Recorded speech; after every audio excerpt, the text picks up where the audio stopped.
আজি বৰাক উপত্যকাৰ বাবে এটা সুন্দৰ দিন। আমাৰ গান্ধী ঘাটত বৰাক নদীৰ ওপৰত মধুৰামুখ ঘাটত এখন নতুন ব্ৰিজ হ'ব।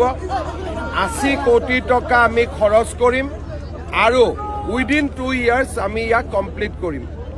ভাল কনষ্ট্ৰাকশ্যন কোম্পানী এটা কাম পাইছে, যোনে ভাল ভাল কমপ্লিকেটেড কাম আগতে কৰিছে। মই ভাবোঁ এই দলংটো সুন্দৰ কৰি হৈ যাব। আৰু বৰাকৰ ওপৰত আপোনালোকে জানে যে বহুতবিলাক দলঙৰ কাম চলি আছে। চিলঘাটৰ ওপৰত দলং 50% কমপ্লিট হৈছে। আমাৰ কৰতিগ্ৰাম সেতুৰ এই দলঙৰো কাজ অক্টোবৰৰ ভিতৰত কমপ্লিট হৈ যাব। শিলচৰত ফ্লাইঅভাৰৰ কাৰণেও চেংচন হৈছে, কণ্ট্ৰেক্টৰে কাম পাইছে। বৰাকত যিমানবিলাক ডেভেলপমেণ্ট হৈছে আগত কেতিয়াও হোৱা নাছিলে। মই বৰাকৰ ৰাইজক অভিনন্দন জনাইছোঁ।